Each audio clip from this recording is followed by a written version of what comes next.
Bueno, ahora ya las saludé a todas, pero de todas maneras, nuevamente, buenas tardes. ¿La escucháis bien? ¿Y me escuchan? Sí. Sí. Muchas gracias muy a bien. todos por estar ahí virtualmente y las que están aquí, a pesar del calor y del fin del verano y todo, que queremos estar acá disfrutando de los libros. Hoy tenemos como la hojarasca y la presentación de García Márquez, que más puede ser sino una colombiana, Marité Mer, que va a hacer la presentación. Así que, Marité, el floor es tuyo. Tienes que hablar aquí, me dice. Aquí veo una Marité, veo muy poco porque hay poca luz. vente aquí. Ahí tiene que estar, me parece mejor. Vende más aquí. Sí. Me dijo Begoña, Begoña. Hay que hablar hacia allí, El aparato. al aparato. Sí, aquí también hay más luz. Por eso. Perfecto. Está bien, Aquí, Así. ok. te Perfecto. vemos. ¿Se ve bien? Bueno, ok, perfecto. Pero no lo estoy viendo bien, de todas formas. Hay que hablar fuerte hacia el aparato. Perdón. Pásame mi bolsa y voy a buscar mis gafas que las tengo. Disculpen, por favor. Es inconveniente.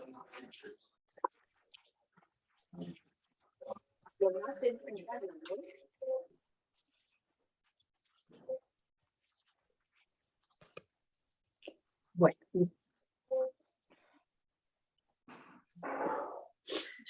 El nombre de James. James. No, James. Ane, J. Jane, sí. ¿Cómo, Juanita? Bueno, ahora sí, ¿me escuchan? Sí. Perfecto. Sí.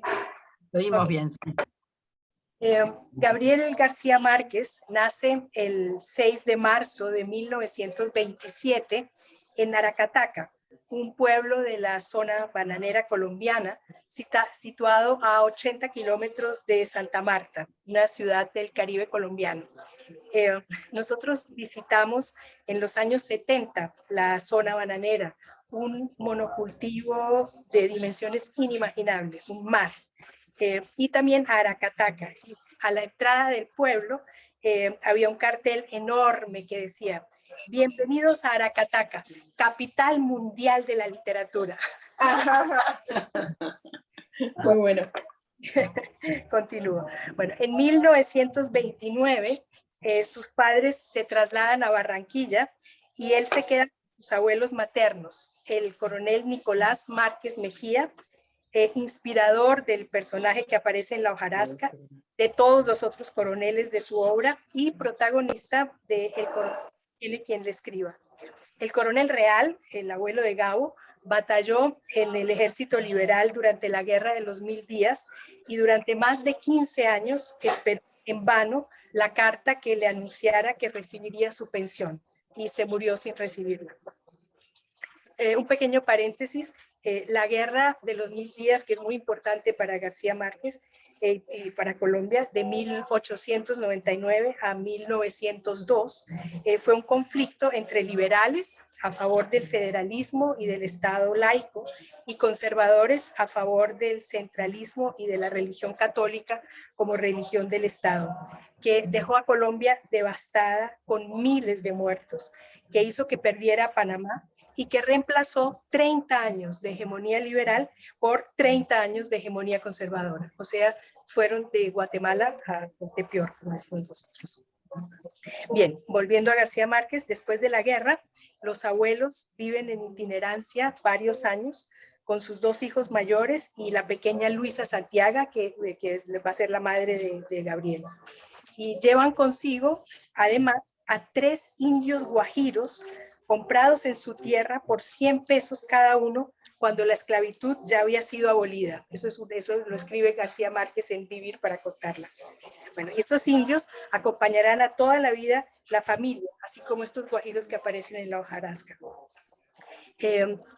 Los abuelos intentan, la familia intenta afincarse en ciudades y pueblos alrededor de la Ciénaga de Santa Marta, hasta recalar por fin en Aracataca, el pueblo bananero que se consume entre el calor y los aguaceros bíblicos del trópico. La fiebre del banano había llegado después de la guerra y con ella la hojarasca, esa runfla de charlatanes, aventureros, cazafortunas y meretrices que un día formarán el telón de fondo a la epopeya de la familia Buendía. De este abuelo y de su abuela Tranquilina Iguarán, García Márquez recibió la memoria ancestral que ha alimentado su obra. El niño Gabito se mira en su abuelo, su papalelo, quien le entretiene con relatos, le habla de la guerra, de la silenciada matanza de la bananera en 1928.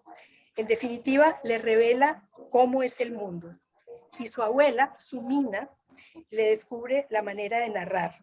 Dice Gabo: debía contar la historia como mi abuela me contaba las suyas, partiendo de aquella tarde en que el niño es llevado por su abuelo para conocer el hielo. ¿Conoces? El hielo. El Eso hielo. fue Santa Marta. Sí.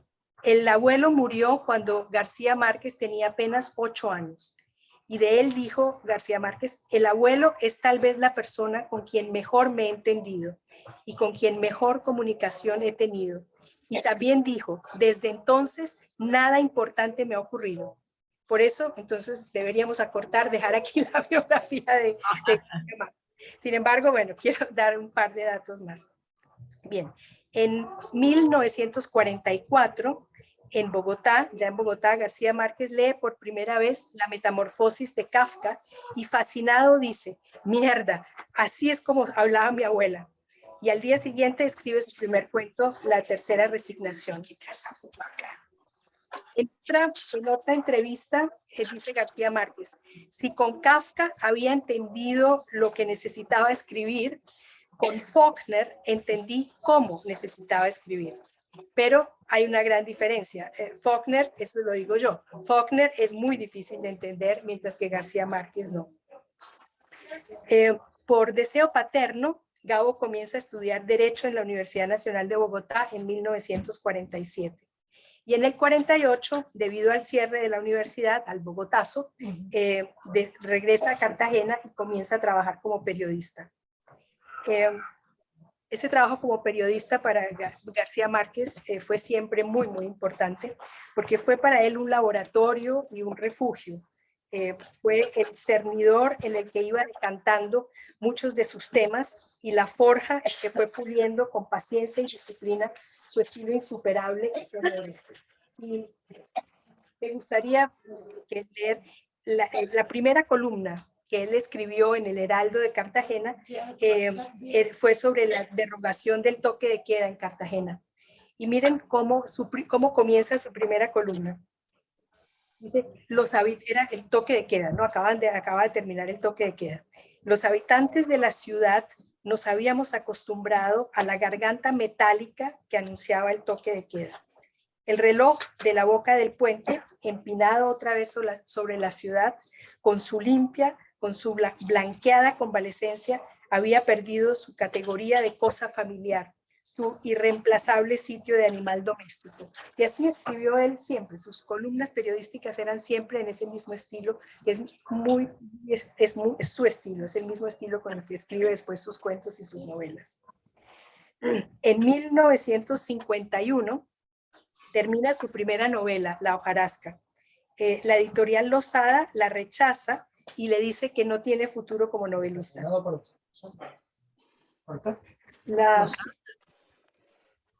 Sí, la editorial Losada, Guillermo de Torres se la rechaza. Guillermo de Torres.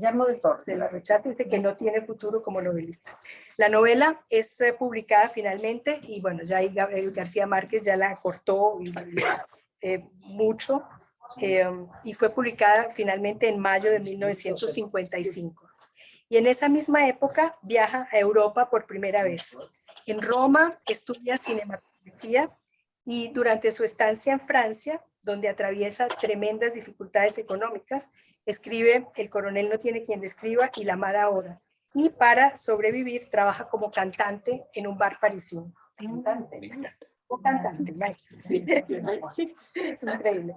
En 1959 viaja a La Habana tras la revolución y hace amistad con Fidel Castro. Y en 1961 es corresponsal de Prensa Latina, una revista de izquierda en Nueva York. En 1962, Carmen Balcells se convierte en su agente literaria y en 1967 publica 100 años de soledad. Y el éxito, como todas sabemos, es inmediato, agotándose la primera edición en menos de una semana. En 1982 gana el premio Nobel. En 1999 se le diagnostica un cáncer linfático, del cual es tratado. En 2002 publica Vivir para contarla, la primera parte de sus memorias, que después nunca hubo una segunda ni una tercera parte. Exacto. Ahí está. Bien. En el 2007 cumple 80 años. Y ese año se celebran además 60 años de su debut como escritor, 40 de la publicación de 100 años de soledad y 25 de haber recibido el Nobel. En marzo, durante el 4º Congreso Internacional de la Lengua Española en Cartagena, se lanza la edición conmemorativa 100 años de soledad. La anterior había sido una edición conmemorativa del Quijote, entonces muy especial. Y a ese congreso, o el día que hicieron el lanzamiento, asistieron innúmeras personalidades, entre otras los reyes de España, y Bill Clinton, el rey del capitalismo, y solo faltó el rey pirata, Fidel, y el papa. Después de todo, un papa asistió a los funerales de la mamá grande, ¿por qué entonces no asistiría a la apoteosis de García Márquez? Porque esa fue realmente una apoteosis. Fue una semana entera de fiestas en Cartagena y en Colombia entera. Y ahí Gerald Martin, su biógrafo inglés por más de 17 años, cuenta que Gabo estaba mucho más emocionado que el día del Nobel. Y que al despedirse, Martin le dice a Gabo que nunca olvidará esos días tan maravillosos. Y Gabo le responde, pues qué bueno que hayas estado, para que puedas contarle a la gente que no fue mentira. Bueno, 7 años más tarde, en el 2014, Gabo muere en México. Sin duda alguna, García Márquez es un clásico de la literatura, quien en su obra logró la magia de contar la realidad exótica, apasionada y visceral del trópico colombiano y crear un universo inconfundible. Cuando se dice que algo es macondiano, nadie tiene que consultar el diccionario para saber a qué se refiere. Gabo fue además un ambiente, una temperatura, una manera de hablar que los colombianos tenemos nítida en nuestra memoria colectiva. Y con respecto a su estilo y a la influencia de Faulkner en su literatura, voy a poner 2 citas del propio Gabo. La primera es, él dice, el método faulkneriano es muy eficaz para contar la realidad latinoamericana. Inconscientemente fue eso lo que descubrimos en Faulkner. Es decir, nosotros estábamos viendo esta realidad y queríamos contarla y sabíamos que el método de los europeos no servía, ni el método tradicional español. Y de pronto encontramos el método faulkneriano, adecuadísimo para contar esta realidad. En el fondo, dice Gabo, no es muy raro esto, porque no se me olvida que el condado de Yoknapatafa, ¿cómo es? Yoknapatafa, tiene riberas en el Mar Caribe. Así que de alguna manera, Faulkner es un escritor del Caribe. De alguna manera es un escritor latinoamericano. La otra cita es que la estructura de los, dice García Márquez, la estructura del otoño del patriarca es exactamente la misma de la hojarasca. Son puntos de vista alrededor de un muerto.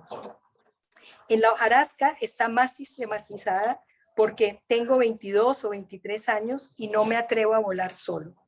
Entonces, adopto un poco el método de mientras agonizo de Faulkner, As I Lay Dying, pero Faulkner es más, por supuesto. Él le pone un nombre a cada monólogo. Entonces yo, por no hacer lo mismo, lo hago desde 3 puntos de vista que son fácilmente identificables, porque son un viejo, un niño y una mujer. Y para terminar, un hecho que habla por sí solo. En abril del 62, el jurado del premio ESO de novela declaró ganadora La Mala Hora. Y su edición era parte del premio y estaba contratada para ser realizada en España. Pero allí decidieron intervenir el texto y cambiar algunas expresiones. García Márquez desautorizó esa edición y declaró como primera edición la realizada en 1966 por Ediciones Era de México. Y en ella el escritor incluyó la siguiente nota. La primera vez que se publicó La Mala Hora en 1962, un corrector de pruebas se permitió cambiar ciertos términos y almidonar el estilo, en nombre de la pureza del lenguaje. En esta ocasión, a su vez, el autor se ha permitido restituir las incorrecciones idiomáticas y las disparidades estilísticas en nombre de su soberana y arbitraria voluntad. Esta es, pues, la primera edición de La Mala Hora. Bueno, ese es García Márquez. Y eventualmente, si al final tenemos tiempo, me gustaría mucho ahora contarles un poco de mi relación personal con Gabo, no solo por ser colombiana, todos nosotros tenemos una relación muy personal con él, sino porque mi abuelo también inspiró a García Márquez. Entonces, les dejo Gabo, que es un diminutivo familiar. Gabo, sí, Gabo de Gabriel. Gabo o Gabito, todo el mundo le decía. El abuelo le decía Gabito, en su casa le decían Gabito. Después en todas partes se le dijo Gabo. Y todo el mundo lo refiere como Gabo. Tú dices Gabo, sabes que es García Márquez. Bueno, Entonces, esto, perdona, sí, porque es muy interesante lo que contaste del tema de la dirección de La Mala Hora, porque en realidad lo que él quería era reivindicar el habla colombiana, ¿no es cierto? Porque acá alguien se le ocurrió empezar con el vosotros y el tú, y de esa manera, distorsionando todo el lenguaje del Caribe colombiano. Sí, sí. Bueno, Por eso la reivindicación a veces de los distintos acentos y las distintas formas de expresarse de las diferentes Las culturas. hablas del español. Exacto, y yo creo que eso es muy importante que lo tengamos presente, ¿no? Porque no hay una única manera de hablar, y esta anécdota, ¿no? Esto que fue real, porque él hizo retirar toda la edición que se hizo aquí en España. A mí se me olvidó, yo la tengo, después les cuento por qué yo tengo esa edición del premio ESO de novela, que la iba a traer y se me olvidó. No te mato. Bueno, a ver. Quiero hacer un comentario, agregar, de casualidad. Sí. Anteayer estaba escuchando Radio Nacional de España. Entonces parece que en ese famoso acto que se hizo, le preguntaron quién había sido el mejor poeta de todos los tiempos. Y García Márquez contestó, George Brassens. Ah, sí. Interesantísimo. Sí. Después vino toda la explicación de por qué George Brassens. Sí. Buenísimo. Marité, ¿quieres tú francés. empezar con lo que tú piensas de la hojarasca o quieres que lo hagamos? Sí. Bueno, entonces acá tenemos a Graciela de frente. No, Y después- empieza por otro que no estoy de humor. Bueno, a ver, entonces empecemos online. A ver, Garbiña. No. Yo me reservo un poquitín para oír los comentarios. Por favor. Hay mucha gente muy autorizada, con mucha autoridad. No. ¿Mm? Bueno, a ver, entonces Sol Durini. Ok. Por ejemplo. Bueno, sí, por ejemplo, pero después bueno, está bien, porque yo después así aprendo yo también mucho. Bueno, Navente es una novela que a mí siempre me gustó mucho, que vemos ya todas la raíz de lo que va a ser 100 años de soledad, hasta encontramos al personaje del coronel Buendía, ¿no? Que va a ser tan importante en 100 años de soledad.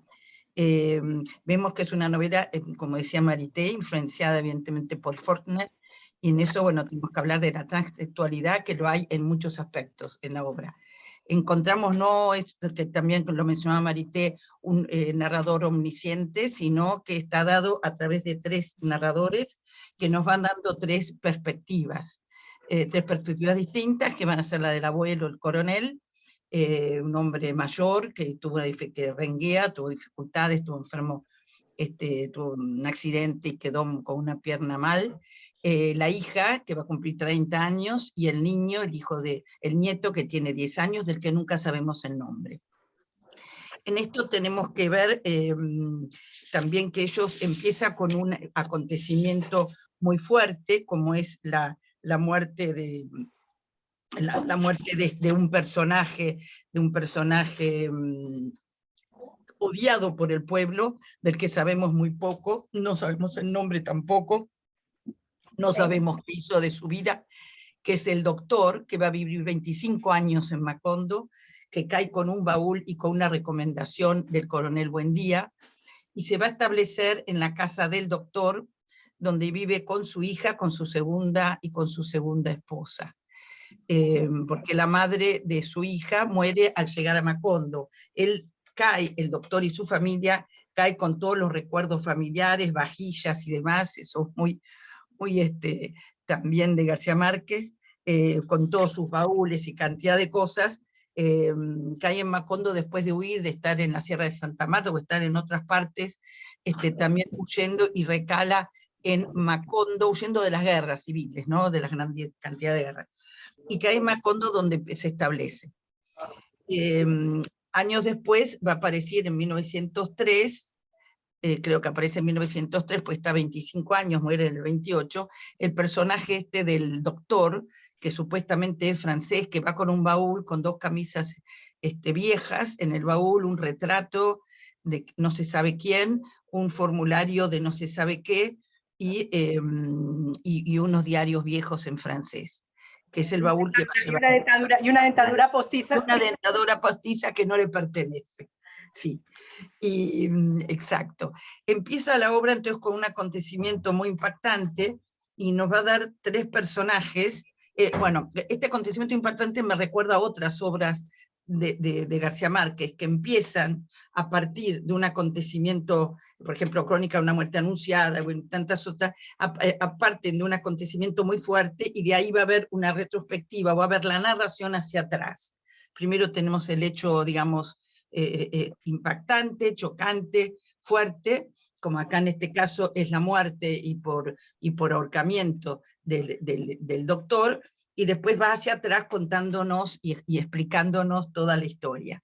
El doctor, cuando aparece en su casa, perdón, el coronel, cuando aparece este personaje extraño, el doctor decide alojarlo en su casa y tiene como un compromiso con él muy, muy grande, casi inexplicable, esa devoción que tiene y ese preocuparse, si bien después él será quien le salve la vida, cuando tiene el tema de la pierna, pero bueno, vive muchos años en la casa, y con la enemistad o con ya el hartazgo de su mujer, de este personaje ordinario o de malas costumbres, muy extraño, que a su vez termina libidinoso aparentemente, por lo menos en la mirada, que a su vez que come hierba, pues desde el primer momento se lo dice a la mujer, a la esposa del coronel, y sin mucha educación, y que vive ahí. A su vez, años después, digamos que se amanceba con la criada que tienen Guajira, que tienen de toda la vida en la familia, igual que los otros 4 guajiros. Y tanto que ella después se irá a vivir con él a la esquina, y aparentemente en una casa que también es del coronel Buendía, porque habría sido de su familia, no se entiende mucho, pero aparentemente le da como no era Buendía. Era de la familia, bueno, una casa vacía, porque no queda claro a quién pertenece. Perdón, una pequeña corrección, disculpas, Sol, pero el coronel de la hojarasca no es el coronel Buendía. No, no es el coronel Buendía. El que quiero decir que es el Buendía es el que le da las recomendaciones, el coronel Buendía. Correcto. Sí. Sí, Es del que no sabemos nada. Una casa de la esquina. Una casa de la esquina, no sé. Una casa de la esquina, no sabía si tenía alguna relación. Entonces no me había quedado claro. Y bueno, y una cosa que es importante es que estos personajes que decimos que se da este caso de la transtextualidad a través de muchas maneras, porque por eso se trata en todo caso de 3 monólogos interiores, ¿no? Vamos superponiendo las distintas perspectivas que van a ser diegéticas, y en los 2 primeros casos del abuelo y la hija, o sea, el coronel y la hija, van a ser diegéticas en primera persona, porque nos van narrando las acciones, los hechos. Eso da lugar a que se superpongan otras acciones. Eso también da intertextualidad. Las acciones que pasaron en el pasado y se superponen o están una dentro de la otra. También hay intertextualidad, son distintos tipos, ¿no? Pero con el epígrafe, ¿no? Referido a Antígona, la tragedia griega, cuando Antígona quiere enterrar a su hermano Polinice, y Creonte, el rey, no lo quiere dejar enterrar, y ella se opone y trata de enterrarlo, bueno, y eso va a dar a incluso en contra de su hermana Ismena, y eso va a dar pues toda la temática de Antígona. Acá está sucediendo lo mismo, el pueblo odia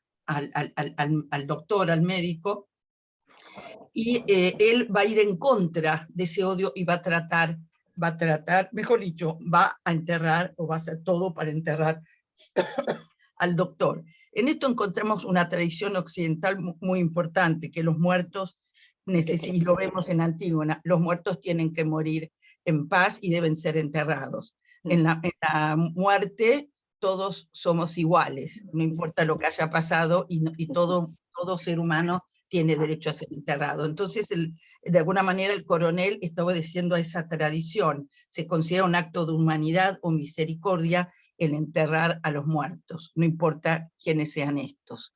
Y en eso se sigue dentro de esa tradición, y además lo dice. Y le dice al otro, cuando le salva la pierna, le dice si le debe algo, el otro le dice que no, dice aunque no le debiera nada, y siempre lo enterraría, por un acto de humanidad.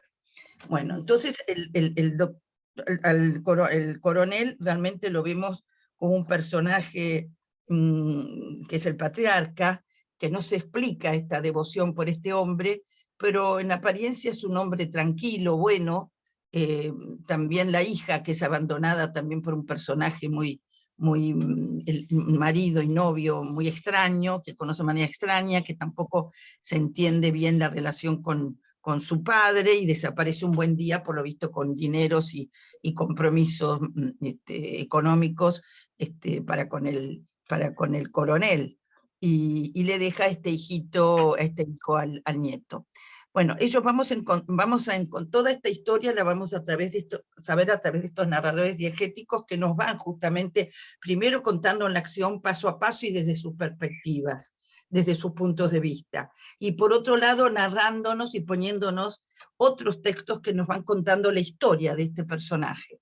Después vamos viviendo a partir de ese acontecimiento en que, porque él vive 10 años en una casa que se va amancebado con esta guajira, y ¿cómo se llama? Y él, en un momento dado, 10 años antes de su muerte en realidad, van a pedirle auxilio en una de estas guerras, y se desata mucha violencia en Macondo, porque allá encontramos el pueblo Macondo, mucha violencia, y le piden con los heridos fuera que los ayude porque no dan abasto, y él se niega. Ahí va a empezar el gran odio entre el pueblo, y esa ira se va alimentando a lo largo de los años.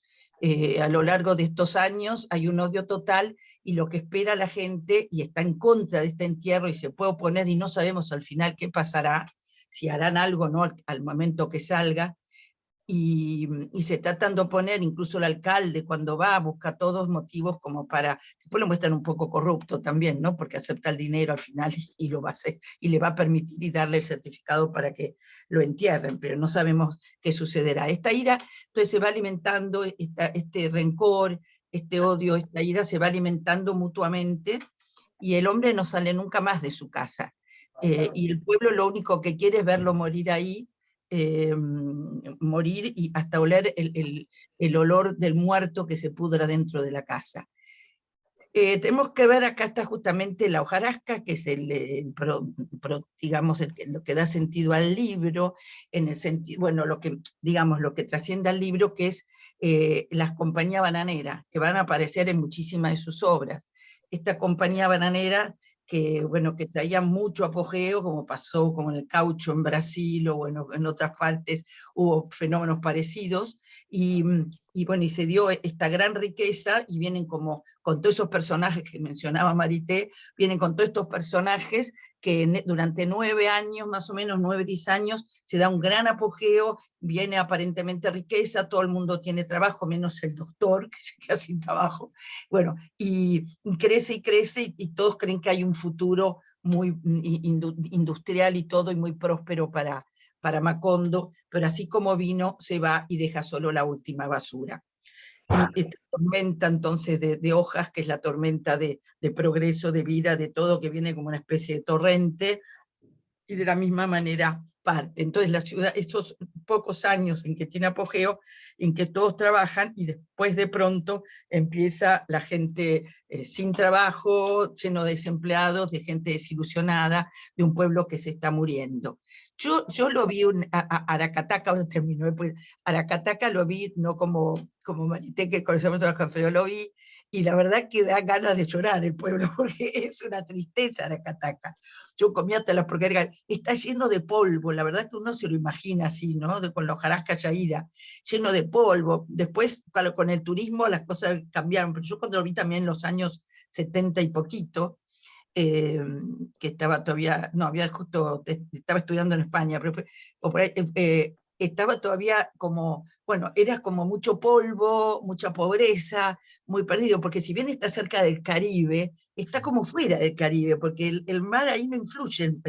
Sí, el calor espantoso que uno se lo imagina, porque es como una especie de calor espeso, pero se siente todo ese pueblo abandonado, ¿no? Evidentemente él lo retrata muy bien en el libro. Bueno, y el chiquito en realidad tiene una perspectiva distinta, es como personaje, él va viendo lo que sucede, y lo va viviendo, y él lo vive desde sus 10 años, obligado, molesto por las cosas que han puesto, hasta un traje de pana, y lo han llevado a este espanto, a este lugar cerrado, lleno de dolores.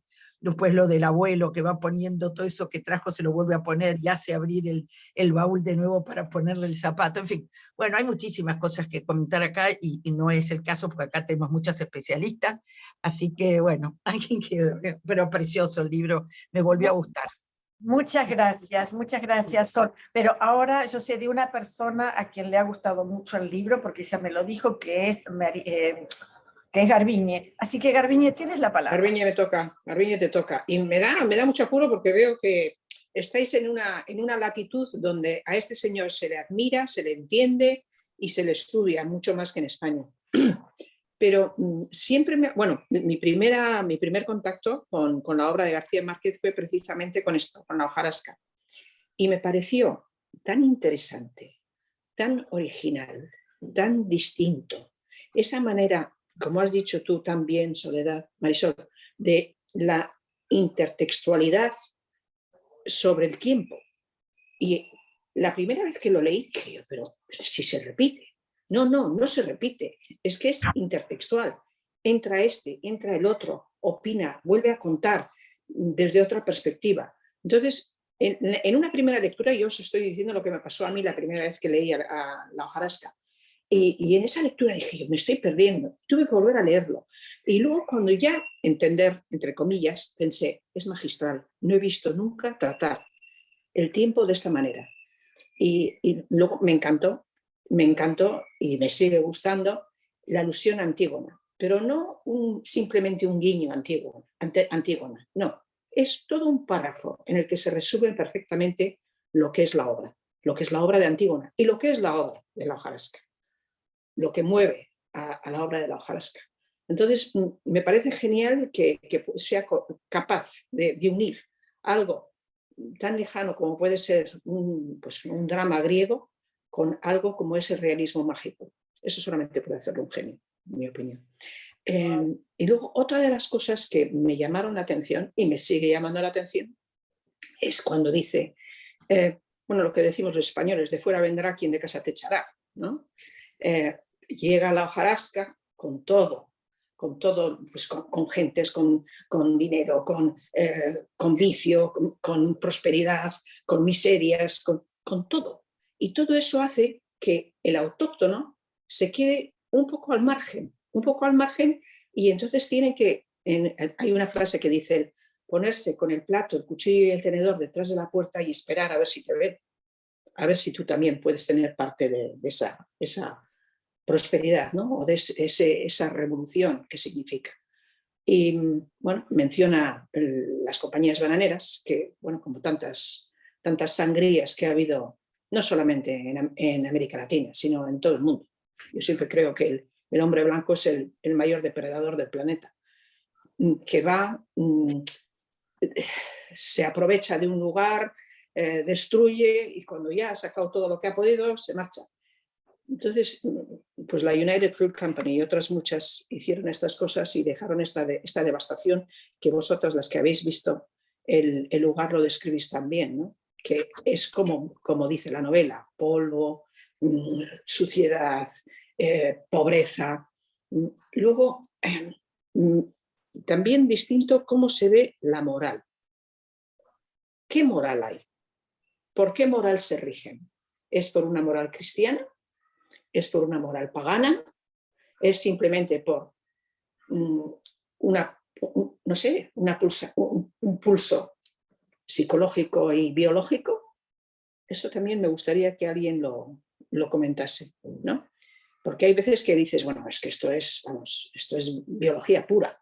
Y otras veces ves que no, que la idea del cristianismo sigue ahí, ¿no? Y bueno, y un poquito más, porque es que no me atrevo ya más. Además sé que vosotros tenéis muchas cosas que decir. Pero a mí me entusiasma y bueno, es por lo que puedo contribuir. Muchas gracias, Garbiño. Y ya que seguimos con los virtuales, entonces Mariali ahora. Hola, virtual. Hola, virtual. ¿A quién? Mariali visual. Sácalo de que tenés la voz en silencio. Un segundito. A ver. Mariali, quita el silencio. Está silenciada. Ahí Ahora. Ahí estoy. Bueno, hoy me van a perdonar, porque yo no tengo la lectura completa, y además quería ver un poco la dinámica de la reunión, es mi primera intervención, así que si me perdonan la vida, se los voy a agradecer. Las quiero escuchar a ustedes. Te perdonamos la vida, pero para la próxima no, ¿eh? No, las tareas. Te preparo. Pero no, muchísimas gracias por haberte interesado y haber estado presente, ¿no? Eso No, sí. me encanta, y bueno, estoy escuchando atentamente, y bueno, con esto tengo una idea un poco de lo que es la intervención y la articulación de las reuniones. Bueno, muchas gracias. A ver, ahora A Graciela. ustedes. No quiere, Graciela quiere estar muda hoy, me parece. Begoña. ¿Cómo? ¿Por qué? ¿Lo leíste? ¿Por qué, Graciela? Y Y entonces, he venido a escuchar y aprender. No. Begoña, por favor. a ti no te- Oye, que eres de Bilbao. A ver. Begoña, no te- Y yo te he puesto en bandeja lo del tema de la religión. Espera, que está- Garbiñe, espera. A mí no me entusiasmó como a Por ti, eso. Garbiñe. ¿Qué quieres que te diga? Yo vengo a escuchar. No. He dicho, ¿Por qué no te...? Es muy válido que no te haya gustado, Begoña. a ver, Claro. polilla, miseria y hambre. ¿Cómo? Polilla, miseria y hambre. Ajá. O sea, no me gustó para leer este libro ahora en el verano, en mis circunstancias. Es un tema que no me ha gustado. Lo que me ha gustado ha sido los 3 personajes, cómo lo ha escrito. Eso sí me ha gustado. Y he pensado en Jane y digo, una inglesa que pueda entender esto, por lo que me está costando a mí también, digo, con su idioma tiene su mérito increíble, Jane. Y he venido a escucharos, a ver qué me decís, porque me apetece, o sea, oír vuestras opiniones. Yo veo que es muy distinto en vuestra vida, no sé, es como si, por deciros algo, leemos algo de Unamuno y yo le veo Unamuno enraizado en Bilbao, en el casco viejo, en mi tierra, de mi estilo, o sea, le entiendo más que a este señor. Yo, gracias a Marité, la presentación que ha hecho, me he podido centrar y me he dado cuenta cuando he leído el libro. El coronel este, o sea, entiendo que es un personaje súper desagradable, el médico que tiene en casa, bueno, pues por lo menos una persona que lo tiene en casa y que le hace una acogida cuando todo el pueblo, pues porque no ha querido atenderle a esta chica. Luego el tema de las mujeres, o sea, siempre es la época esa, pues claro, por la época también en que se desarrolla el libro. A ver, no es el libro que yo elegiría para leerlo en agosto en vacaciones. Y luego, pues es el primer libro que escribe él. Verdaderamente, pues el entusiasmo que ha puesto Garbiñe leyéndolo, yo no llego a eso, pero sí me ha parecido, pues esos 3 personajes con que él describe el libro brillante, pero bueno, lo que he venido es de verdad a escucharos y a aprender a que digáis cosas de, ¿cómo le habéis llamado? De Gabo. Gabo. Y está bien, a mí me parece estupendo que cada uno pueda expresar libremente si te ha gustado o no te ha gustado, si sientes que era la oportunidad, porque este es el objetivo en realidad de la reunión. Claro, Por eso yo quiero hablar ahora, porque adelante. Sí, pienso que las demás quizá no serán de acuerdo conmigo y por eso te doy la oportunidad. Adelante. Muy bien, muy bien. Vale. Me encanta esta novela. Al principio la estructura me llamó la atención. Empieza en medio res, como dice, todo en el presente. Y poco a poco después nos revela todo lo que ha pasado durante 25 años del pasado. Aunque estamos solamente en 30 minutos en el presente. ¡Qué maravilla! Sí. La historia se muestra a través de las 3 voces. Para mí, un dispositivo muy eficaz. Y a través del técnico flujo de conciencia, sabemos lo que pasa en sus mentes. Lo que más me llama la atención es la personalidad del coronel, padre de Isabel. Sé que representa los valores del pasado contra las nuevas actitudes de la hojarasca. Es muy orgulloso de su virtud. Nos dice que es cristiano, sabe qué es lo correcto a hacer. Le gusta estar rebelde, defender lo que es justo contra la gente del pueblo. Pero para mí es un tirano, sobre todo contra su misma familia. Se ha decidido de dar el bienvenido al doctor sin preguntar a su esposa si esté de acuerdo. Por eso, durante muchísimos años, ella tenía que servir la comida al doctor cuidar su ropa y limpiar su cuartito, sin un agradecimiento del parte del doctor. También el coronel usa a su hija Isabel. No piensa nada de su felicidad con respecto a la boda. Solamente considera lo que él puede ganar de los negocios con Martín. Su juicio fue erróneo, pero más tarde se excusa diciendo que Martín no era estafador. Su idea es que Isabel tiene que hacer todo lo que él quiere, como una niña. Por eso ella tiene que participar en el entierro del doctor, a pesar de que va a perder sus amigas después. Otra cosa es que el coronel es un hipócrita.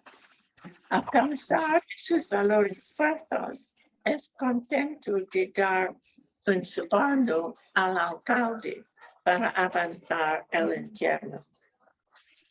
Para mí, destaca la negativa de su esposa Adelida, que ha negado a ir al entierro. Por fin, una de su familia se ha defendido contra este hombre egotista. Vale, es todo. Maravilloso. Y además, Muy bien, Bien. muy bien. excelente lectura del personaje, Bellísima. Muy, porque yo no lo había Excelente. pensado tanto en esos términos. Así que muchísimas gracias. Oh, Muchas de gracias. nada. Sí, estupendo. Mi Nina, ¿tú? Sí. Bueno, en esta novela corta nació Macondo, ese poblado cercano a la costa atlántica colombiana. Ajá. Ella se había convertido en una de las grandes mitos de la literatura. Se trata del entierro de un hombre, un médico misterioso y odiado, al mismo tiempo en la historia del odio acumulado durante 25 años en Macondo, un lugar llamado a ser famoso en todo el mundo. El conflicto que plantea la hojarasca es entre la voluntad colectiva del pueblo y el sentimiento del personaje. La historia es narrada a través de los monólogos de 3 personajes de una misma familia. Un viejo coronel, el abuelo, Isabel, la hija del coronel, y el hijo de Isabel. Yo creo que el viejo coronel e Isabel hacen una relación, una narración omnisciente, porque saben mucho del personaje, cosa que el niño relata lo que ve. Los 3 personajes a veces se hace difícil leerlos porque no tienen comas, puntos, es una continuidad dentro de la narración. Yo entiendo que Gabo, esto fue un gran ensayo para lo que vendría después, sus 100 años de soledad.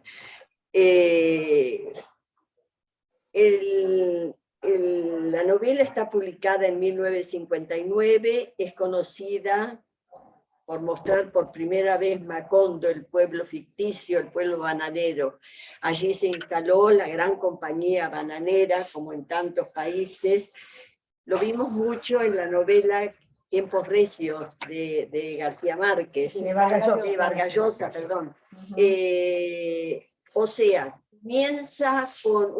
se instala una gran compañía, se llena de gente, entra la riqueza, pero esa compañía, cuando ya no necesita más de esa gente y de ese pueblo, se retira dejándolo en la pobreza absoluta.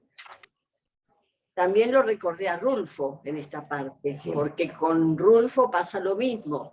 Después de la Revolución Mexicana, ese pueblo que su madre le había dicho que era verde, lleno de árboles, encuentra una soledad y una degradación increíble en otra ciudad de Latinoamérica. El vehículo puede ser... No. Esta novela de García Márquez consiste en 3 monólogos internos, realizados por el coronel, la hija y su nieto. La narración de la hojarasca cambia entre las 3 generaciones de una familia. Los personajes se encuentran en un limbo espiritual después de la muerte de un hombre apasionadamente odiado por toda la aldea. En esta novela, el lector se encuentra con el manejo de una técnica narrativa diferente de las típicas y tradicionales que estamos acostumbrados. En la obra no existe dicho narrador y, como ya dije antes, se encuentra una estructura de voces narrativas en donde se fusionan y alternan distintas voces enhebradas en tiempo y espacio, mediante la acción discursiva de los mismos, y nos dirigen a ciertas perspectivas que cada uno marca a través de su testimonio. Las voces de Isabel y del coronel, como ya lo dije, vienen a ser omniscientes. Y como ya dijeron las chicas, recordé cómo termina esta novela con el pasaje de la tragedia griega de Antígona, que se puede hacer un parámetro entre las dos, Antígona de Sófocles, en donde se proclama el bando de Creonte de no enterrar a Polinice. Acá pasa lo mismo. O sea que también hay una discusión moral dentro de la misma novela. ¿Qué se debe hacer? ¿Qué es necesario hacer? ¿Qué manda la iglesia o el credo hacer? ¿Hay que enterrar a los muertos? ¿Hay que respetarlos? ¿O hay que olvidarse de todo? Porque esa gente fue juntando mucho odio. Está en la pobreza total, está desvalida, es un pueblo desvalido, y ha odiado a este médico durante toda su vida. Habla de aromas terribles, la habitación del muerto, habla de lugares espantosos dentro de la misma habitación. Es diferente, es una novela distinta, y es la primera de Gabo. Entonces, no es la que a mí más me gustó de Gabo, pero no importa, es una obra maravillosa. Ya está. Gracias. Espera, ¿os puedo preguntar una cosa? Nadie habéis nombrado de la señora que vive en la casa antes del médico. Exacto. Que llegan a la vez el médico y el cura. Sí. ¿Qué relación veis? ¿Qué tiene que ver? Esta señora aparece y desaparece. Pero, y que lleguen a la vez ellos dos y que se parezcan, y que se parecen. Se parece, porque es como que, bueno, le toca el turno a Marite. Le toca el turno a Marite. Después hacemos. Bueno, Marite, a ti. Ah, no, Graciela, disculpa. No me oigas. ¿Qué te voy a odiar? Es que Es que te ignoré en ese momento. Yo de cabalgar me ha costado mucho hoy llegar aquí. A ver, por A favor. ver, a mí me encantó, pero porque me gusta Gabriel García Márquez, porque he disfrutado siempre con su lectura. Yo recuerdo haber leído El coronel no tiene quien le escriba. Lo primero que leí de él hace muchísimos años. En este caso, es la segunda vez o tercera que lo leo. Siempre hablamos de los 3 personajes, pero hay muchos ahí. Está Meme, la criada, está la esposa, está el cura, que es igual, que son las 2 caras entre el doctor y el cura, son las 2 caras de una persona. Y luego hay algo que a mí me llama mucho la atención. De la muerte solo habla el niño. En los monólogos del niño es donde aparece el tema de la muerte. Cuando está escrito en primera persona, el padre habla del muerto, Isabel habla del muerto, pero de la muerte en sí solo se describe a través del niño, a través de las sensaciones que provoca un cadáver, los olores, la oscuridad y la luz brillante al final.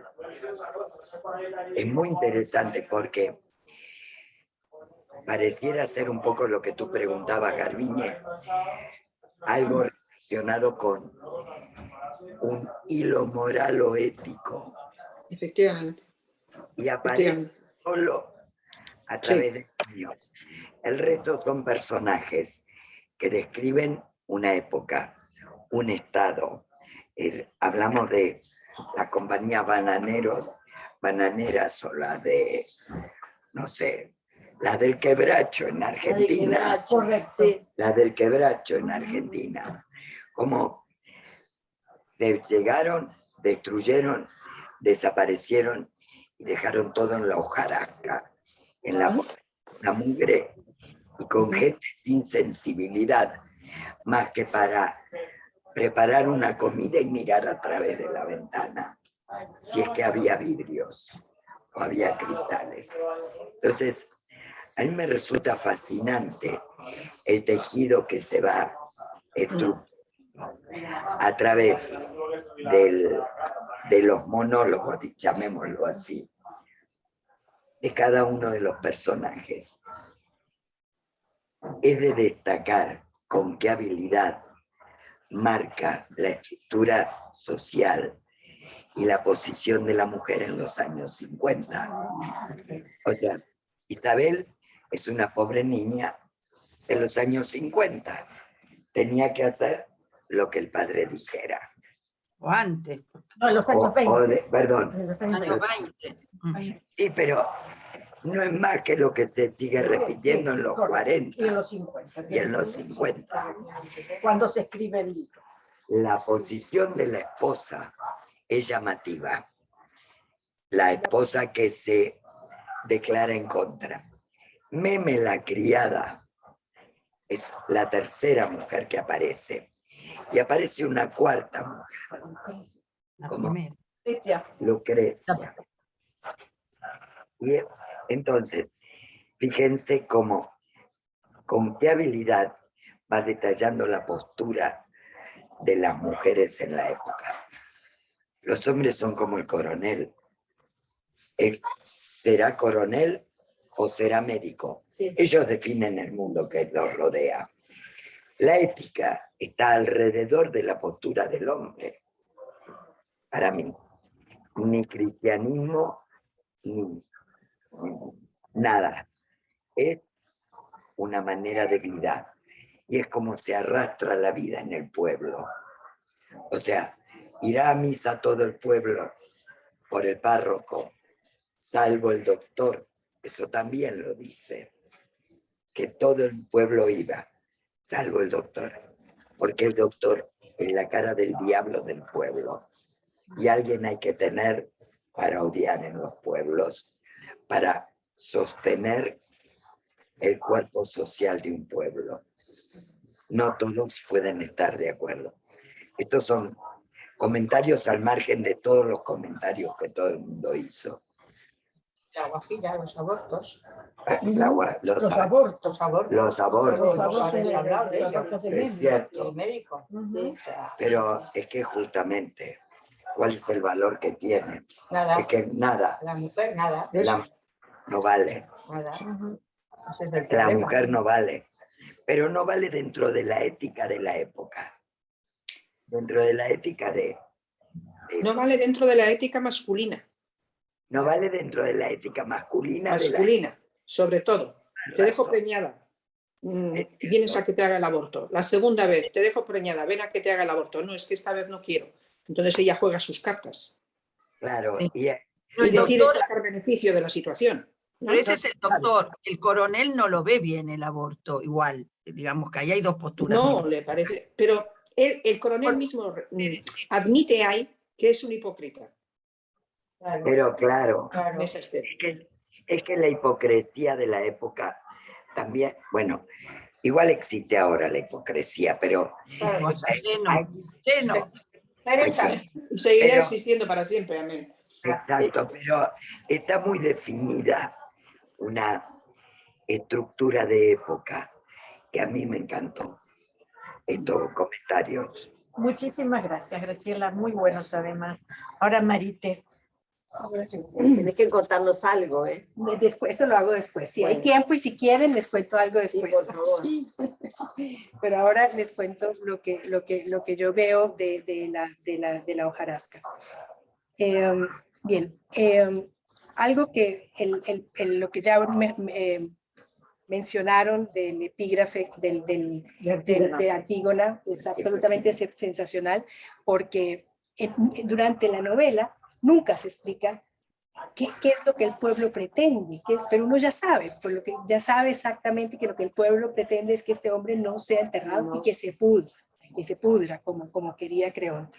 Bien, y después de esa cita de Antígona, viene una especie de mini cuento, el preámbulo, que es un mini cuento fantástico, porque empieza a contar cuando viene la hojarasca, el medio de la hojarasca y el final de la hojarasca, ¿no? Y es todo está en ese mini cuento. Y lo que me fascinó de ese preámbulo que está fechado en Macondo 1909. Está fechado ese preámbulo. Y lo que me fascinó de todo, más que todo, es el final del preámbulo, cuando dice que el tren pita y la hojarasca se da la vuelta a verlo al tren y pierde fuerza, ¿no? Al dar la vuelta a la hojarasca pierde fuerza, y entonces al perder fuerza ahí se sedimenta, ¿no? Es una imagen, una frase, pero es maestra.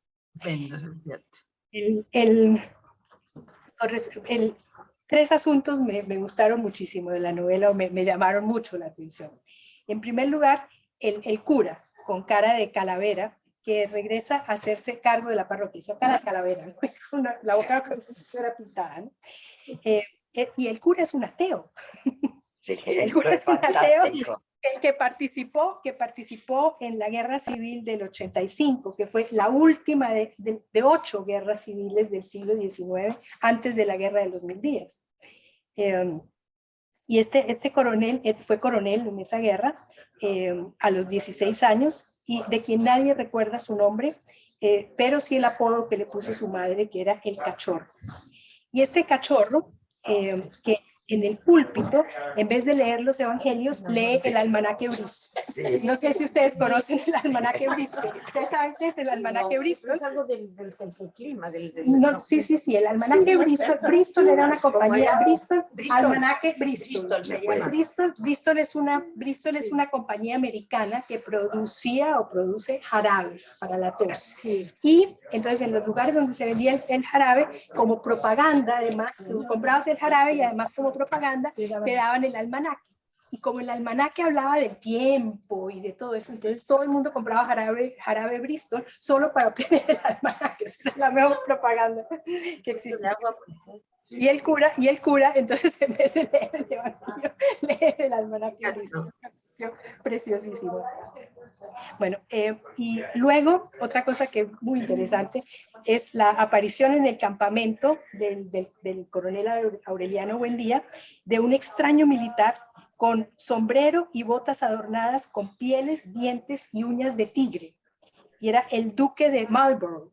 Bueno, después entonces yo me puse a mirar, y efectivamente el duque de Marlborough bueno, lo primero cuento. Alguien le preguntó una vez a García Márquez quién era ese duque de Marlborough. Entonces, ¿de dónde lo sacó? Y entonces él dijo, pues una de las primeras canciones que yo aprendí en el colegio. Mambrú se fue a la guerra. Sí. Mambrú se fue a la guerra. Entonces él le preguntó a su abuela, ¿quién era este Mambrú? Y entonces la abuela le contestó, Mambrú fue el duque de Marlborough que peleó en la guerra con tu abuelo en la guerra de Uribe. Eso le contestó la abuela a García Márquez. ¿Y por qué cantábamos nosotros esa canción? Mambrú se fue a la guerra. Porque estuvo en España peleando. Porque peleó en España, sí. Aquí está, sí, sí, sí, en todas No le partes. salía bien el nombre. El tipo era John Churchill, un Sí, sí. ascendiente de Winston Churchill, ¿no? Y bueno, en todo el mundo se canta esa canción. Pero eso, la abuela le dijo a Marlborough, fue el conde de Marlborough, el duque de Marlborough, que peleó con tu abuelo en la guerra de Uribe. Claro. Y ahí García Márquez quedó convencido de que el duque de Marlborough peleó con... Pero y lo pone entonces en esta cosa. Es cierto. Es cierto. Bien, y bueno, y por último, obviamente, el monólogo final de Isabel, con el que es que bueno, ya es el guiño a lo que se precipita, a lo que ve venir, pero bueno, ahí ya todos hablaron de eso. Y algo que quiero mostrar la diferencia entre los puntos de vista del niño, de la madre y del abuelo, con puro al principio, uno sabe que van a ser las 2:30 de la tarde, ¿no? Y ese, ya van a ser las 2:30 de la tarde, se repite 3 veces. Entonces, ¿cómo se repite? Entonces, el niño dice, veo que uno de los hombres levanta un extremo de la tapa y que mi abuelo introduce en el ataúd el zapato del muerto, ¿no? Lo que dice Graciela, el que había olvidado en la cama. Vuelve a pitar el tren, cada vez más distante, y pienso de repente, son las 2:30, y recuerdo que a esa hora, mientras el tren pita en la última vuelta del pueblo, los muchachos están haciendo fila en la escuela para asistir a la primera clase de la tarde. Abraham, pienso. O sea, él piensa entonces en Abraham, su amor infantil. Bueno, ahora la misma escena contada por la madre. Oigo pitar el tren en la última vuelta. Son las 2:30, pienso. Y no puedo sortear la idea de que a esta hora todo Macondo esté pendiente de lo que hacemos en esta casa. Entonces ella, preocupada por lo que le va a pasar, por las consecuencias que tiene, que lo que el padre decide, etcétera, etcétera. Ya te me queda muy claro. Y el abuelo. Hago una nueva señal a mis hombres con el zapato en la mano y ellos vuelven a levantar la tapa en el preciso instante en el que pita el tren, perdiéndose en la última vuelta del pueblo. Son las 2:30, pienso, las 2:30 del 12 de septiembre de 1928, casi la misma hora de ese día de 1903, en que este hombre se sentó por primera vez a nuestra mesa y pidió hierba para comer. Adelaida le dijo aquella vez, ¿qué clase de hierba, doctor? Y él, con su parsimonia cambiante, todavía perturbada por la nasalidad francés, hierba común, señor, de esa que comen los burros. Entonces, con esto... Un vegetariano en esa época. Y Meme, después, y Meme se va a vivir con él, y al principio ella compraba carne, pero después también se vuelve vegetariana. Yo voy a ser un poco breve, además se han dicho tantas cosas y buenas de este libro. Debo ser honesta, a mí no me enloquece La hojarasca, me parece que es un libro bueno, es la primera novela de García Márquez, la escribe cuando es muy joven. Me parece sí espléndido lo que tú mencionabas, Marita, que era el preámbulo. Me parece que eso es lo mejor del libro. Es donde él pone toda la fuerza, la poesía, describiendo una situación tan horrenda que sin embargo lo hace con un alto vuelo literario. Ahí está, me parece a mí, la calidad, ahí es donde surge la calidad de la intertextualidad con Antígona, y con el caso de Faulkner es muy obvia, sobre todo el comienzo es como mientras yo agonizo, la creación de este Macondo, que en realidad es de Faulkner, y Faulkner sirvió de inspiración a Onetti para crear también la Santa María de sus novelas, o sea que ahí, y también está toda la intertextualidad con Antígona. Luego voy a leer algo, porque está el epígrafe de Antígona, de Sófocles, ahí. Y hay muchos elementos de la tragedia griega, porque no es solamente Antígona, sino que a mí me llamó la atención este tema de que el coronel cojea, ¿no es cierto? Y sobre todo al final. Y se me vino a la cabeza Edipo. Edipo, que quiere decir el del pie hinchado, y Edipo es el que arrastra la pierna. Bueno, todos saben cuando Edipo lo quieren, lo mandan a matar por todas estas profecías y todas estas cosas. Y entonces está Edipo, está Antígona, él menciona el vellocino de oro, digamos. Sí. Esto también, ¿no es cierto?, que está muy presente en toda la tragedia griega. Y eso me pareció muy, muy, muy interesante. Me parecieron interesantes todos los personajes, para lo bueno y para lo malo. A mí hay momentos en que me parecía que el personaje del coronel me gustaba, cuando él apela, y para volver a todo este tema de por qué y el tema del cristianismo y toda esta historia, la caridad, la misericordia, etc. También, más allá de, yo coincido contigo, no es cierto, él es un dictador, pero también tiene como su dignidad, y también está la palabra, él da la palabra y la tiene que cumplir a esa persona que le salva la vida. Y también me parece que yo siento una cosa también de dualidad con respecto a la figura del doctor, que no me parece tan terrible. Vaya a saber qué historia, porque nosotros no sabemos ni de dónde viene, tampoco sabemos si es francés, suponemos que es francés, como dijo Sol, todo esto, pero no, en realidad no lo sabemos. Y también tiene una cosa como de, ay, ¿cómo es la palabra? En inglés es stubborn, pero ¿cómo se dice? Testarudez. De cosa pero ¿qué está detrás de esa testarudez? ¿Y por qué no quiere? Se entiende por qué no la quieren atender a Meme. No termino de entender bien por qué él no quiere atender a los heridos después de esas elecciones del año 18. Tal vez a lo mejor sí percibe qué es lo que deja este capitalismo, ahora diríamos capitalismo salvaje, este capitalismo que en realidad es lo que penetra frente a los valores tradicionales, patricios del coronel y demás. Lo que se viene es este capitalismo muy, muy salvaje, muy cruel, y que deja la hojarasca. Entonces, yo no sé, porque si uno lo ve desde los ojos de Isabel, por ejemplo, Isabel lo ve como una especie de, entre comillas, degenerado, habla de los ojos, como decía, los ojos lascivos, la lujuria, la codicia, etc. Por otro lado, el coronel ve ese color amarillo duro en los ojos de él, ¿no?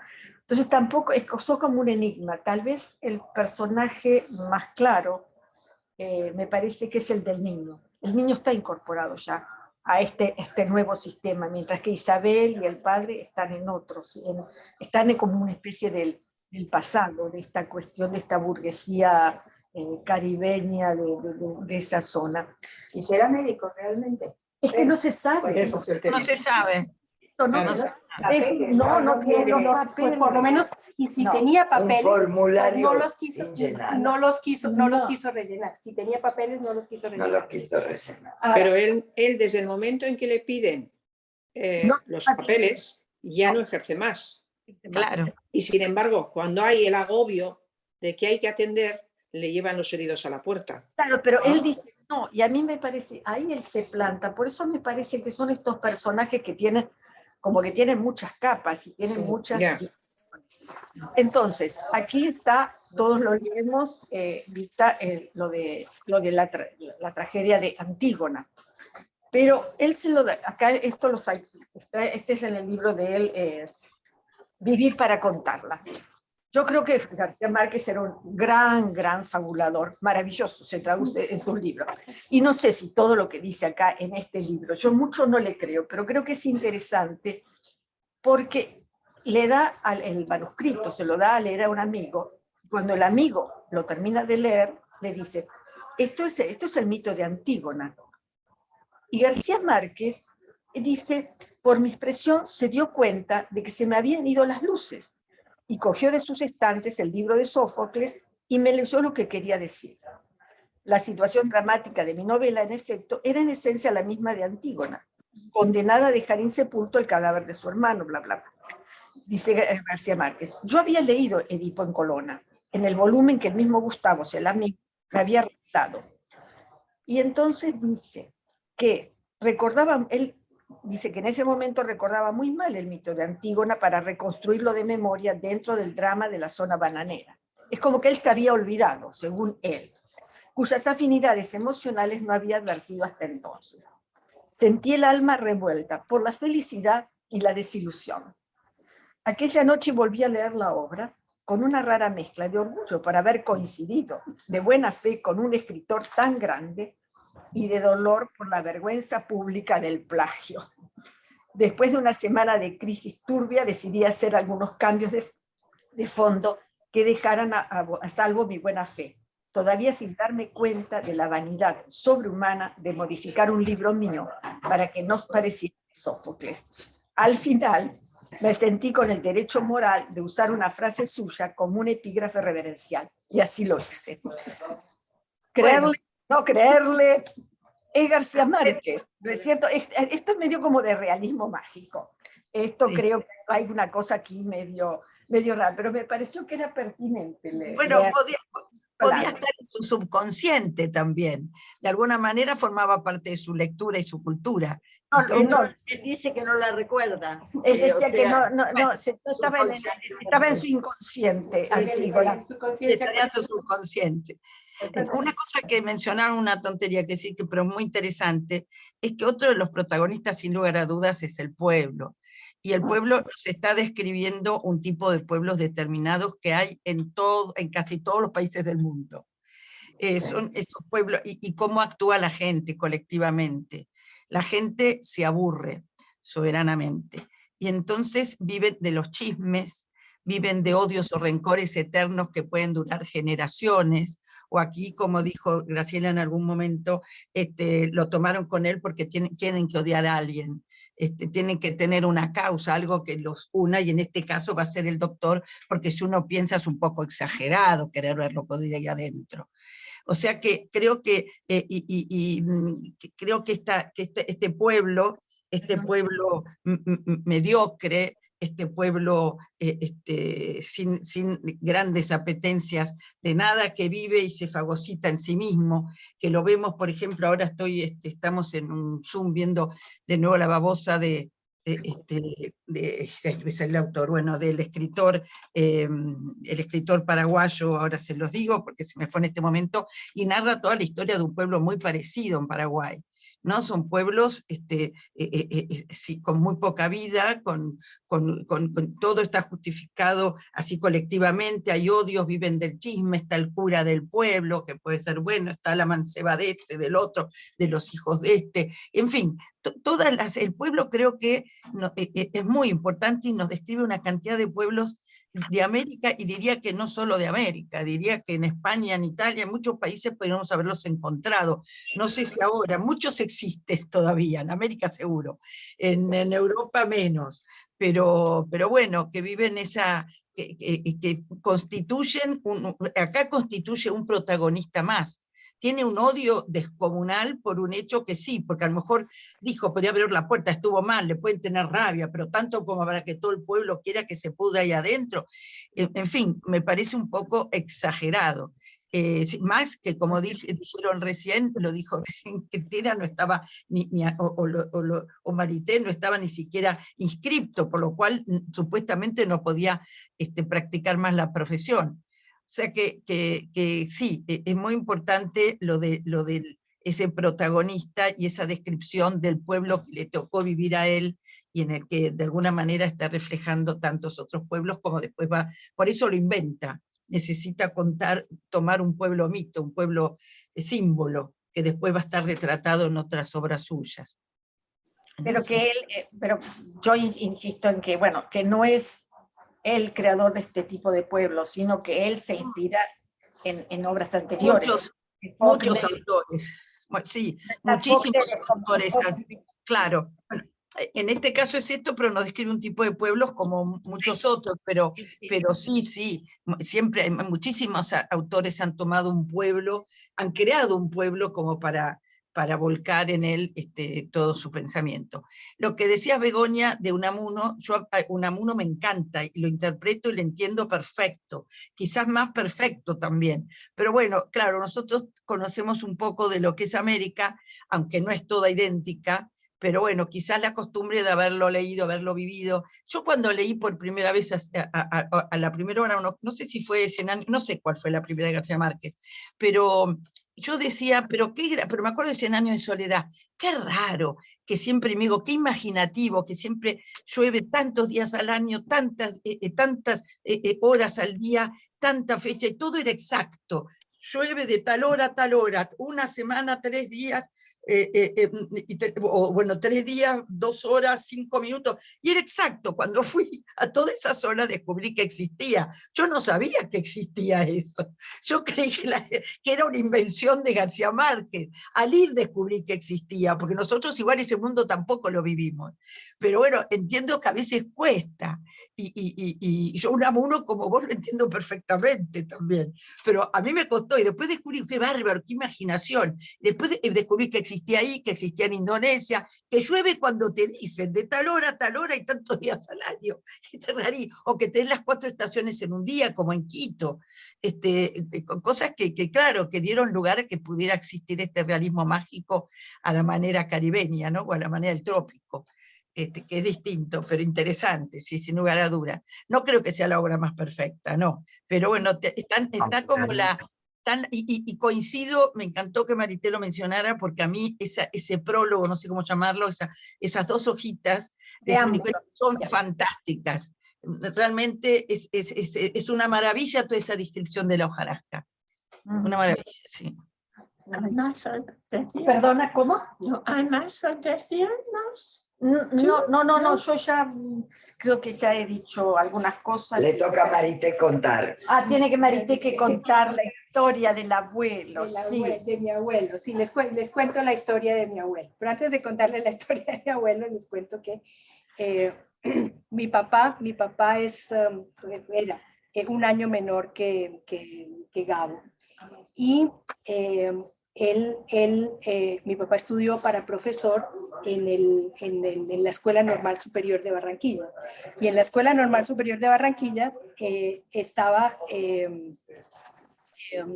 Viñes, el sabio catalán de 100 años de soledad. Ese profesor Viñes existía y era muy amigo de García Márquez. Y fue profesor de mi papá. Y García Márquez se reunía con Viñes, el sabio catalán, y sus amigos, Cepeda Zamudio, todos los amigos, se reunían en una librería a hacer una tertulia artística, y después de la tertulia cuando cerraban la librería, iban al Café Colombia y seguían hablando, discutiendo y tomando allá. Y mi papá llegaba al Café Colombia muchas veces a encontrarse con sus amigos, y cuando veía que ellos estaban sentados, pues iba a saludar al profesor Viñes. El profesor Viñes lo presentó. Entonces, cuando la primera vez que estuvo, lo presentó: este es Ricardo, un amigo mío, hijo del capitán Acosta. Y ahí García Márquez dijo: ¡ay, el capitán Acosta! Hola, mucho gusto. Yo me acuerdo mucho del capitán Acosta cuando yo viajé por el río Magdalena. Y ahí termina esta parte del cuento. Entonces, cuento lo del capitán Acosta. Mi abuelo fue capitán del río Magdalena poco antes de que se desapareciera la navegación por el río Magdalena. Y García Márquez, cuando fue a Bogotá en el 46, y cuando regresó a Barranquilla, a Cartagena, en el 48, no, él fue antes, en el 43 fue a Bogotá y regresó en el 48, en esa época los viajes de Bogotá a Barranquilla y de Barranquilla a Bogotá solo se podían hacer por el río Magdalena. No existía la aviación civil comercial en Colombia. Entonces eran viajes. Y entonces él hizo de niño, porque él fue a terminar su bachillerato a Zipaquirá, cerca de Bogotá, hizo de niño ese viaje por el río, e hizo de regreso el viaje a Cartagena cuando ya era adolescente, ya era muchacho joven que estaba estudiando en la universidad. entonces, y él dice, García Márquez dice que el primer viaje no lo recuerda tanto, porque él era un niño que estaba completamente infeliz de tener que dejar su tierra, de ir a un lugar que no conocía, y de lo único que sabía era que era helado, porque Zipaquirá queda a 2.600 metros. Pero sí recuerda muy bien el segundo viaje, dice García Márquez, y le gustaron mucho los cuentos del capitán Acosta, la navegación del Magdalena, y le impresionó el paisaje, y lo asombró, le dio miedo ese paisaje del Magdalena, a pesar de que ya estaba muy deforestado. Uno de los problemas por los cuales terminó la navegación fue por la deforestación, que entonces hizo que el río se convirtiera en No navegable. Muchos bancos de arena, muchos torrentes, entonces era imposible. Bueno, entonces García Márquez, entonces después en El amor en los tiempos de cólera, Sí, es ese mismo entonces río. es el mismo. No me Y es digas. el viaje por el Magdalena. Bueno, Maravilla. el barco no es El general, y el Sulaverín. Sulaverín. Correcto. Sí, exactamente. Y entonces Ay, está buenísimo. pero el barco que pinta en El amor en los tiempos de cólera no es el barquito donde era mi abuelo capitán. Este otro barco ya era un barco, el que pinta García Márquez, un barco fantástico de pasajeros, el último, el Titanic. Lo llamaban el Titanic del Magdalena, y después se quemó. Ese barco se quemó. Pero es cierto que hubo ese barco. Claro, sí. Y ese barco existió, y bueno, y el barco donde García Márquez viajó era el barco de mi abuelo. No era ese, pero era uno más pequeño, era el barco de mi abuelo. Pero en su imaginación después del Después lo puso claro, para explicarla, porque esta gente ya era muy pudiente, y el Florentino Ariza fue dueño de una de las compañías navieras, entonces tenía que viajar mejor de sus barcos, ¿no? Sí. Pero el viaje por el Magdalena, ese primer viaje o ese segundo viaje por el Magdalena, él lo recuerda del viaje hecho con mi abuelo. Que, by the way, mi abuelo escribió un libro que se llama Manual del Navegante, una reseña histórica de la navegación por el Magdalena. Yo me acuerdo que una vez le prometí a Cristina y a Garbiñe que iba a hacer alguna charla sobre ¿Existió el cólera realmente y los barcos parados con las banderas? El cólera no, era una difteria, se llamaba cólera, pero no era cólera, era una enfermedad. Una enfermedad benigna. No, benigna no, mataba. Mató mucha gente. Mataba, pero no era lo que nosotros entendemos. Porque había varios barcos parados con la bandera. Con la bandera, Sí, tenían que hacer cuarentena porque la difteria es una enfermedad contagiosísima, pero no.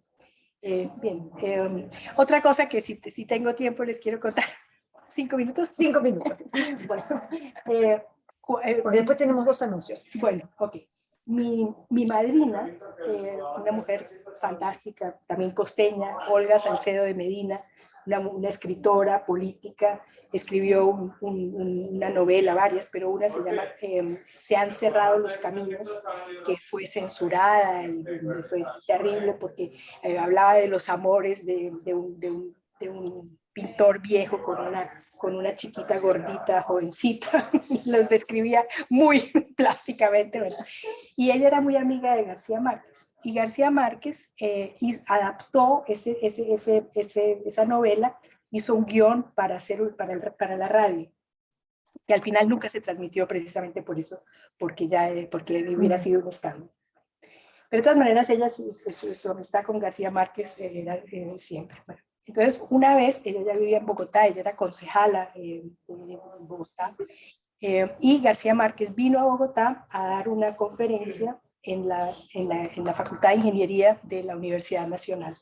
Y ahí entonces mi papá y Olga me dijeron, yo debía tener unos 13, 14 años, como sabían que yo era fan de García Márquez, eso todavía no existía 100 años de soledad, pero yo ya había leído La mala hora, El coronel no tiene que lo escriba, La hojarasca, y me gustaba muchísimo. Entonces dijeron, te llevamos y te presentamos a García Márquez. Bueno, entonces yo voy a esa conferencia con la ilusión de mi vida, bueno, no solamente voy, sino que me van a presentar a García Márquez. Bueno, resulta que eran los años 60, los problemas terribles en todas las universidades del mundo, y entonces hubo un tumulto terrible a la salida. Llegó la policía y entonces los estudiantes de izquierda y la policía comenzaron a botellazos, a pelearse, y la policía con balas de caucho, o sea, fue una cosa grave. Bueno, mi papá me agarró, me metió debajo de la gabardina y salí corriendo con él. No me presentó a García Márquez. Pero Olga Salcedo de Medina se quedó, se enfrentó con la policía, la pusieron presa. Oh, no. Y después por la noche el marido de ella y mi papá tuvieron que ir a la comisaría a sacarla. Y no lo conociste. Yo, bueno, vi la conferencia, asistí a la conferencia, pero no me presentaron a García Márquez. Qué pena. Cristina, perdón. Te he mandado una fotografía para que enseñes. A ver, ¿dónde la mandaste? A ver. A tu WhatsApp. La fotografía tuya con García Márquez. Sí. Esa yo la tengo, Arviña, tú me la regalaste, ¿te acuerdas? ¿En dónde la? Sí. Es uno de mis tesoros. Aquí está, para que la vean. Eso, para que veáis, pues oye. ¿Y qué fuiste? ¿Alguna conferencia de él? ¿Una presentación? No. Coincidimos cuando estuvimos en Cartagena de Indias. Nosotros estábamos en un hotel al que él iba mucho y bueno, iba todas las mañanas a desayunar con su mujer. La que está ahí es su mujer. Y bueno, yo me acerqué y le pedí una fotografía. Porque dije, para una vez que vengo a España, que vengo a Colombia, mis amigas no van a creer que yo le he conocido a usted. O sea, que a mí con una firma no me vale. Y entonces, Arviña, estás impresionante, despampanante. ¿Cómo estás, hija? Claro, fue hace muchos años. La que tuvo retuvo y guardó para fue hace muchos años. Arviña, mándame la foto. Mándame la foto. Te mando la foto, Sol, te mando la foto para que te rías un rato. Pero además me acuerdo que cuando me acerqué a la mesa, él estaba como un poco fastidiado porque pensó, ni aquí me dejan en paz, ¿no? Porque yo le veía varios días desayunar, decía, tiene que ser. Y le pregunté al maître y me dijo, sí, es él. ¿Y qué tal es? Me dice, bueno, pues depende. Digo, bueno, me voy a acercar. Y entonces cuando me dijo él lo de, ¿qué quiere usted? ¿Un autógrafo? Y yo, no, es que, a ver, soy profesora de universidad y siempre digo que el don de las lenguas después del Espíritu Santo va a abrir García Márquez. Y me dice, me han comparado con muchas cosas, pero nunca con el Espíritu Santo. ¿Qué quiere usted? Ay, eso es mucho, eso es mucho. Te lo ganaste. Fui corriendo por la máquina y la fotografía. Me dice, si me la mandas, se la firmo. Y pensé yo, ya la firmo yo si hace falta. La firmo es lo de menos. Pero, bueno. Y luego, en una conferencia, yo tengo una amiga que ya no es, ¿no? Porque ya está jubilada, pero que fue profesora en Berkeley, y fue a dar una conferencia. Y entre las anécdotas que contó fue, una vez una señora me dijo que lo del Espíritu Santo, ¿sabes? Le faltó tiempo para qué gracioso. O sea, que sí se acordó. A mí no, a la anécdota. Te llegaste al alma, hija. Pero me parece tan divertido que creo que hay que compartirlo. Es muy simpático. Y noveles que sean. Sí. En cuanto les adulas, ya te las ganas. Sí. Y los artistas, los escritores son mucho así. Parecida. Bueno. Marité, me acuerdo siempre de la Catedral de Sal de Zipaquirá, que es muy impresionante, ¿eh? ¿Tú conociste la vieja o la nueva? Conocí la vieja, en realidad. Creo que la nueva está impresionante, ¿no? Porque la conocí en los años 70 y después no volví. Pero es la vieja. Después sé que hicieron la nueva. Pero ya era impresionante la vieja. Ahora tiene dos anuncios. Bueno, la próxima tertulia, 19 de septiembre, tomar nota. Y del Caribe nos vamos al Reino Unido. Entonces ¿A dónde? ¿Al Reino Unido? Al Reino Unido. Entonces vamos a leer Otoño, de Ali Smith. Otoño. Otoño de Ali Smith. ¿Qué día? El lunes 19 de septiembre. Bueno, Sí, bueno, ¿no? Estaré por Zoom ahí. Bueno, espero que sí. Serás bienvenida de cualquier manera. Y el segundo anuncio es que, Marité, el día 31 ¿no? de agosto, a las 19 horas, no a las 18:30, sino a las 19, tenemos Cineforum. La película es El Olivo, de Isiar Bollaín, en el San Cristóbal. Así que las esperamos. A todas. A todas. Por favor. Antonio, que no puedo, No porque puede, no vamos a En la última invitar hubo bastante gente, el próximo mucha día, gente. por eso. Espero que sea igual. Sí, y temprano de la mañana. Bueno, por entonces, eso. bueno, estás Es de perdonada. Antonio de quién es. Un beso grande. Bueno, chao chicas, chao, muchísimas gracias. Adiós. Gracias Un por gusto, un gusto. Muchas gracias. Muchas Adiós. gracias. Total. Adiós, adiós. Bien, Bueno, chicas, a la cuenta. a Bilbao, a las Tenagusia, Armiñe, fiestas grandes de Bilbao. Mañana me toca, mañana me toca. Vale, vale. Vale.